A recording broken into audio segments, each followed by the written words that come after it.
So today we'll be discussing the different usability problems that can occur in a system. First of all, remember that usability means how does the technology or system suit everybody? And this is not to be confused with accessibility, which refers only to those with some sort of disability. And do note that this is aimed at a systems, as in a specific system.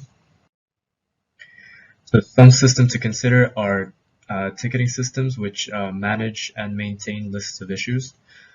There's also the online payroll, so payments processed using a secure internet connection, and scheduling or timetabling systems, and also voice recognition systems like Siri and Alexa, which are hugely popular nowadays. Feedback systems like tracking systems where the output is fed back to the input so that errors can be cleared. Some possible issues to consider: a slow response in a ticketing system, irresponsible touchscreens on devices where it may become faulty and cause you to press wrong buttons, voice recognition being the only way to interact with systems like Alexa, causing misinterpretations in voice commands, which can be annoying and potentially dangerous.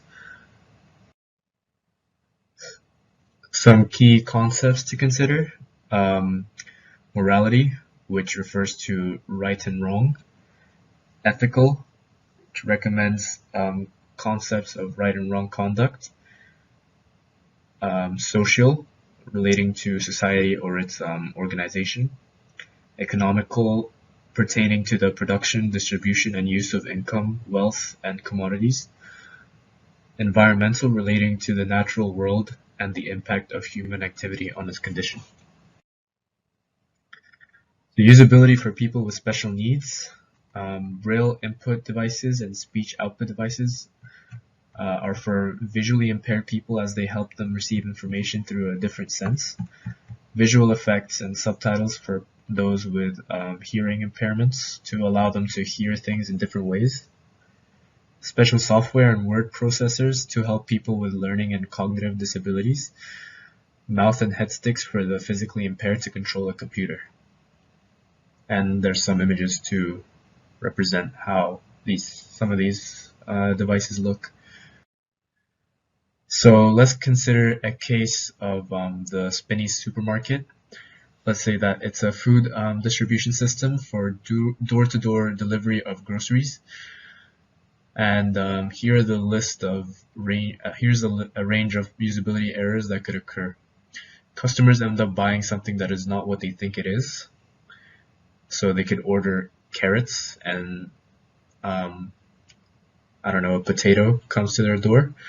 The system is not in a language all users understand because it's hard to implement every language in the world into a system.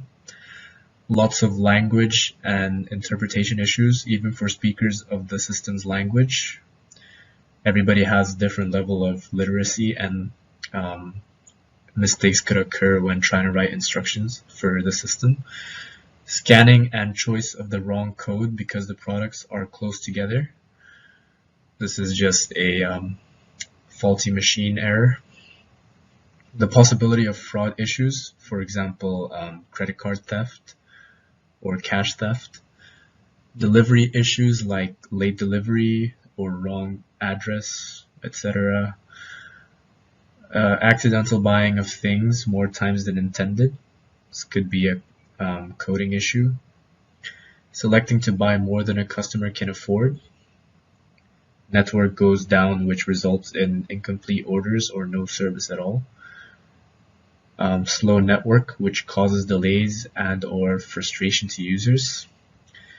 So after reading all of this, you can see how important it is to look at usability closely and make sure that a system suits everybody. And yeah, thank you for listening.